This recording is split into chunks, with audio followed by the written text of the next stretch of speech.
الرجيم بسم الله الرحمن الرحيم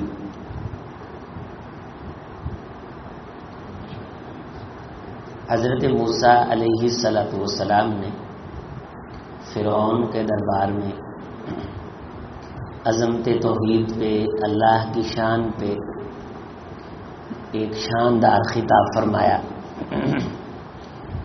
کہ جس رب کا میں تعارف کروا رہا ہوں وہ مشرق اور مغرب کا رب ہے، اور جو کچھ ان کے درمیان ہے ایک ایک چیز کا پالن ہار، اسے بنانے والا وہ اللہ ہے۔ ان کنتم تعقلون، اگر تم صاحب عقل ہو اور تمہیں عقل مند ہونے کا دعویٰ ہے تو عقل مند ہونے کی نشانی یہ ہے کہ انسان پھر اس ذات کو رب مانتا ہے جسے میں رب کہتا ہوں۔ قال فرعون کہنے لگا لئن اتخذت الہا غیری، تم نے جو میرے علاوہ کسی دوسرے کو الہ بنا لیا ہے، یہ کیوں کر ہو سکتا ہے؟ ایسا کرنے پہ میں لأجعلنک، ضرور بالضرور تجھے کر دوں گا، من المسجونین، قیدیوں میں سے۔ اب اس شاندار خطاب کی سزا یہ ہے کہ تجھے قیدی بنا دیا جائے گا۔ قال، موسیٰ علیہ السلام فرمانے لگے اولو جئتک بشیء مبین، اگرچہ میں تیرے پاس کوئی واضح معجزہ لاؤں اور کوئی دلیل لاؤں پھر بھی تو ایسے کرے گا؟ قال، فرعون کہنے لگا فاتی بہ، پھر لے کے آ، کیا ہے وہ؟ ان کنت من الصادقین، اگر تو اپنی باتوں میں سچا ہے۔ فالقى عصاه، حضرت موسیٰ علیہ السلام نے اپنا عصا پھینک دیا۔ فاذا هي ثعبان مبین، تو وہ بہت بڑا واضح ایک اژدہا بن گیا۔ ونزع یدہ فاذا هي بیضاء للناظرین، اپنا ہاتھ نکالا تو اچانک وہ روشن ہو گیا، للناظرین، دیکھنے والوں کے لیے۔ اس کی سفیدی سے محل پورا جگمگ کرنے لگا۔ بعض جگہ قرآن مجید میں یہ الفاظ بھی آئے ہیں کہ اس نے جادوگر بلا لیے تو موسیٰ علیہ السلام نے عصا پھینکا، تو یہاں جادوگروں سے پہلے عصا پھینکا۔ یہ بھی ٹھیک ہے کہ جادوگر بلانے سے پہلے انہوں نے عصا پھینکا تو وہ ثعبان مبین، بہت بڑا اژدہا بن گیا۔ تو دوبارہ اس کے بعد یہ سورۃ شعراء میں تفصیلی بیان کیا جا رہا ہے۔ اس کے بعد دوبارہ اس کو دیکھتے ہوئے اس نے جادوگر بلائے تو حضرت موسیٰ علیہ السلام نے پھر دوبارہ اس عصے کو پھینکا، جیسے یہاں دوبارہ پھینکنے کا تذکرہ بھی آ رہا ہے۔ یہ جب اس نے دیکھا کہ اس نے عصا پھینکا ہے اور اژدہا بن گیا ہے اور ہاتھ نکالا ہے اور وہ پورے محل کو اس نے روشن کر دیا ہے، چونکہ یہ دور ایسا تھا کہ اس دور میں ایسی باتوں کو تسلیم کرتے تھے، یہ ان باتوں کے عروج کا دور تھا۔ جیسے فرعون جادوگر بلائے گا تو سینکڑوں جادوگر اس کے حکم پہ حاضر ہو جائیں گے، اس کا مطلب ہے کہ یہ پوری نگری یہ جادو کی نگری تھی۔ اب بھی افریقہ کے اندر ایک قبیلہ ہے جو شیطان کو اپنا خدا مانتا ہے۔ یہ اتوار والے دن میرے خیال میں ان کا سالانہ پروگرام ہوتا ہے جس میں وہ جانور ذبح کرتے ہیں شیطان کے نام پہ، اور وہاں باقاعدہ جادو سیکھا اور سکھایا جاتا ہے، اسکولوں میں اس کی کلاسز ہوتی ہیں۔ پھر ایک وہ انٹرویو لے رہا تھا جس ایک نئی طالبہ نے نیا جادو کرنا سیکھا کہ یہ کس طرح تجھے ہوا، تو وہ اس میں پھر تفصیل بتلا رہی تھی کہ جب میں نے اس کا آغاز کیا تو یوں کیا اور پھر مجھے کچھ مشکلات پیش آئیں، تو پھر آہستہ آہستہ آہستہ مجھے جادو کے ذریعے سے وہ چیزیں ملنے لگ گئیں۔ اس لیے ہم شیطان کو اپنا خیر خواہ سمجھتے ہیں اور آج کے دن اس کے نام کی قربانی دیتے ہیں۔ شکلیں بھی ان کی عجیب و غریب ہیں، اور ان میں سے پھر وہ طرح طرح کے جادو بھی وہاں کر کے دکھاتے ہیں، اور ان کا پورا وہ ایک دن کا شیطان کے نام کا جشن ہوتا ہے۔ یعنی آج بھی ایسی نگریاں، ایسے علاقے موجود ہیں۔ تو فرعون کے دور میں بھی بہت بڑے جادو کیے جاتے تھے اور جادوگر جو ہیں ان کی کثرت پائی جاتی تھی. قال للملأ حولا، یہ اپنے ارد گرد بیٹھے وزیروں کو کہنے لگا، ان ھذا لساحر علیم، بے شک یہ ایک جادوگر ہے اور جانتا بھی ہے کہ کس موقع پہ کیسا جادو کرنا ہے. یرید ان یخرجکم، یہ پورا ارادہ کر چکا ہے کہ تم کو نکال دے، من ارضکم، تمہاری زمین سے، بسحری ہی، اپنے جادو کے ساتھ. اب ان کی خیر خواہیاں سمیٹنا شروع کر دیں کہ اس کے ساتھ نہ ہو جائیں. فماذا تأمرون، تم کیا حکم دیتے ہو؟ یعنی ان کی خوشامد کر رہا ہے. یہ کیسا خدا ہے جو اپنے وزیروں سے پوچھ رہا ہے کہ تم کیا حکم دیتے ہو، جبکہ کہتا یہ ہے کہ خدا میں ہوں، حکم میرا چلتا ہے. قالوا ارجه واخاه وبعث في المدائن حاشرین، وزیر کہنے لگے کہ آپ اسے اور اس کے بھائی کو تھوڑا سا مہلت دیں اور شہر میں آپ بھیجیں لوگ اکٹھے کرنے کے لیے، اپنے کارندے بھیجیں کہ وہ یاتوک بکل سحار علیم، بڑے بڑے جاننے والے جادوگر چوٹی کے، وہ بھی یہاں لے کے آئے. کہا ٹھیک ہے. فجمع السحرہ، جادوگر جمع ہو گئے، جادوگر اکٹھے ہو گئے.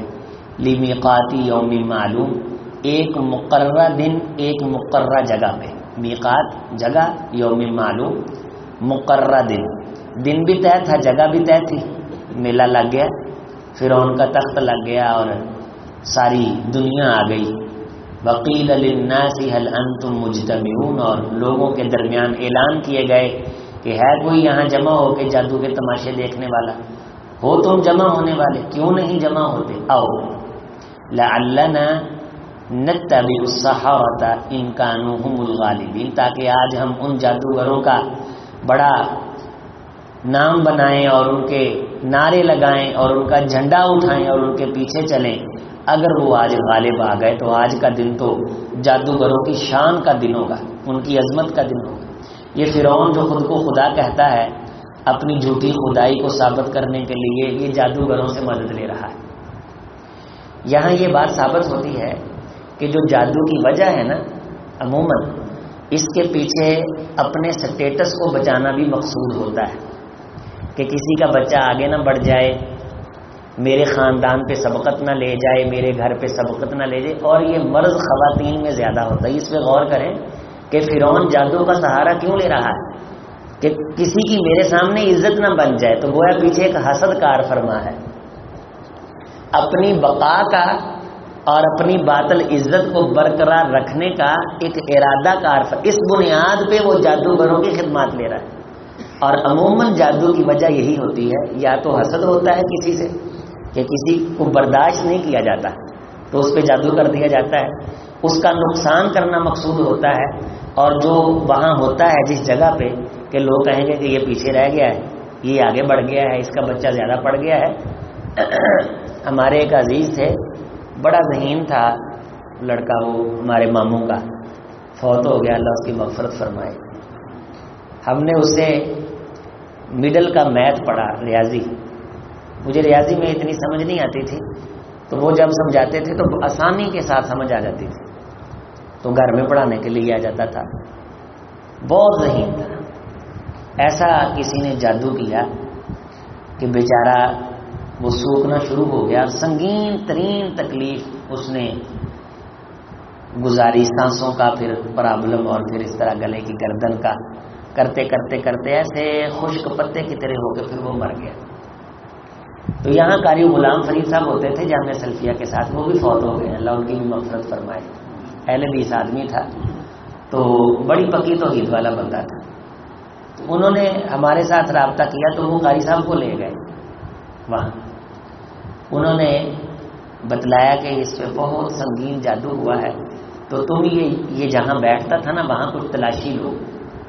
اس نے خود نہیں وہ کمرے میں گیا، قاری غلام فرید خود نہیں کمرے میں گیا کہ جو اس کا بیڈ ہے یا جو شادی بھی بیچارے کی نہیں ہوئی تھی تو اس کا وہاں کوئی درازوں کی تلاشی لو. تو وہ ساری اس کی تلاشی لی گئی، تو وہاں وہ کنگیاں اللہ معاف کرے نکلیں کہ ان میں پھر بال اور ان میں سوئیاں اور گڈے. جتنی شدت اور تکلیف کا وہ جادو کیا تھا ہم نے اپنی آنکھوں سے دیکھا. یعنی اس کی اتنی صورتحال ابتر ہو گئی تھی کہ میں نے جب اسے بیماری کے بعد دیکھا تو مجھے وہاں چکر آ گئے، میں گر گیا بغل میں، اتنی سنگین ترین صورتحال میں تھی۔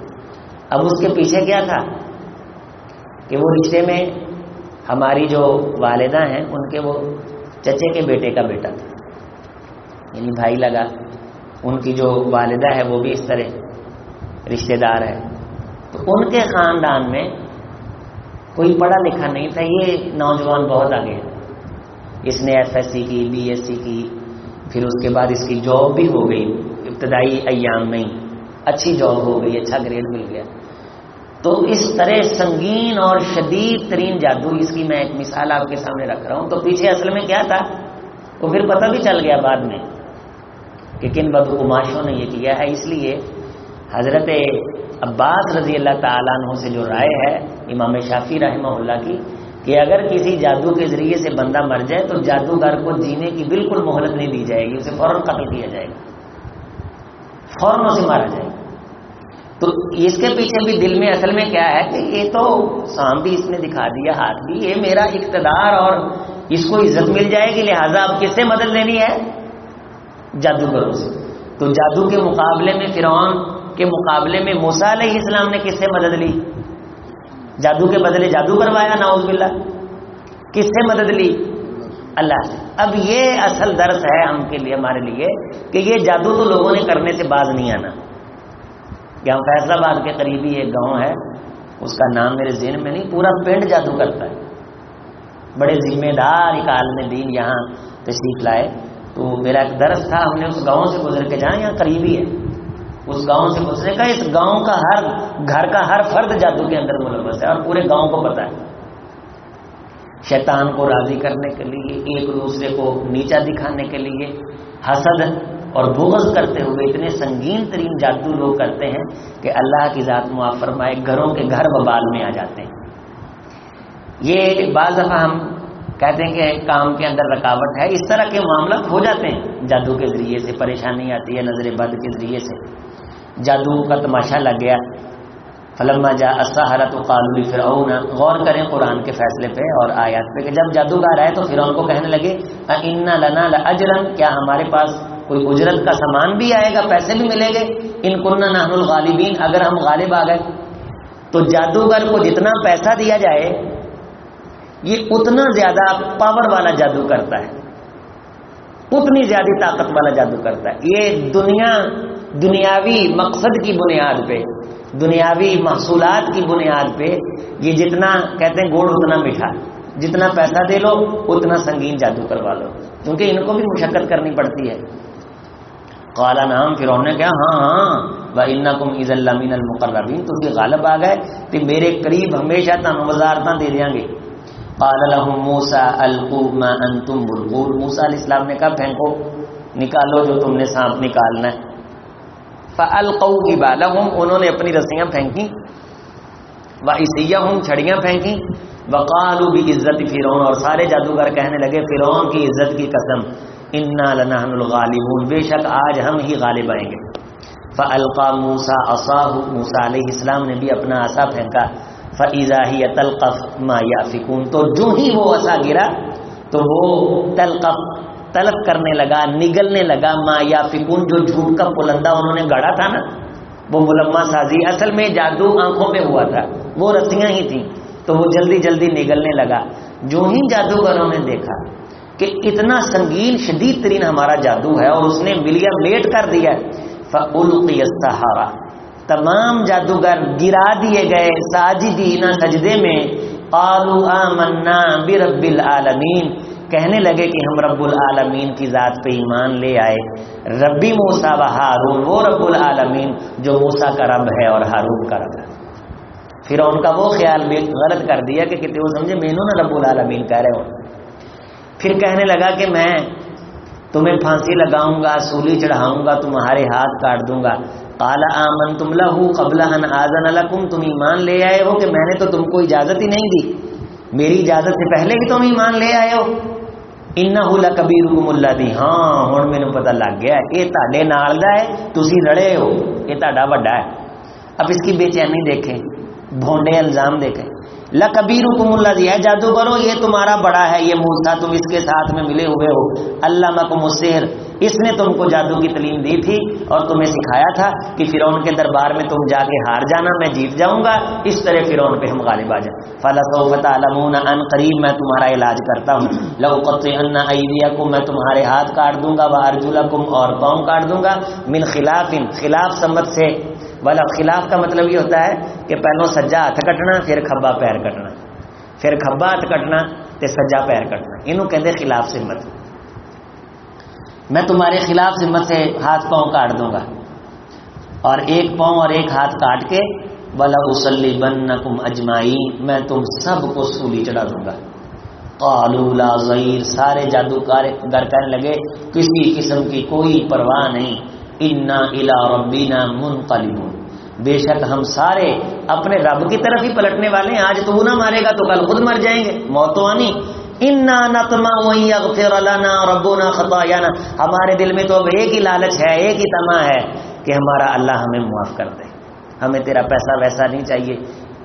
ان کننا اول المؤمنین کہ ہم پہلے ایمان والے ہو جائیں نبی کی دعوت پہ لبئی کہہ دیں اور اللہ کے کاغذوں میں صاحب ایمان گنے جائیں اور اللہ ہماری بخشش کر دے. مولانا حکمہ جھنگوی رحمہ اللہ یہ بیان کر کے فرمایا کرتے تھے کہ میں شیعوں کے لیے خاص طور پہ یہ بیان کرتا ہوں کہ موسیٰ علیہ السلام کا چند سیکنڈ کا صحابی کہ جس نے ایک کرشمہ دیکھا ہے بس ایک کرامت دیکھی ایک معجزہ دیکھا پہلے جادوگر ہے ساری زندگی کا کافر ہے ایمان کی لالچ میں آیا ہے وہاں میدان میں کھڑے کھڑے ایک کرشمہ دیکھا ہے وقت ساتھ نہیں گزارا تو ایمان لے آیا. اتنا مضبوط ایمان لے آیا کہ فرعون نے ہاتھ کاٹے واپس نہیں مڑے پاؤں کاٹے واپس نہیں مڑے سولی کے پھندے پہ چڑھائے واپس اور جنہوں نے زندگیاں محمد رسول اللہ کے ساتھ گزار دی اور تم کہتے ہو کہ رسول اللہ کے جانے کے بعد وہ مرتد ہو گئے نعوذ باللہ اور وہ پھر گئے اور انہوں نے منہ پھیر لیا.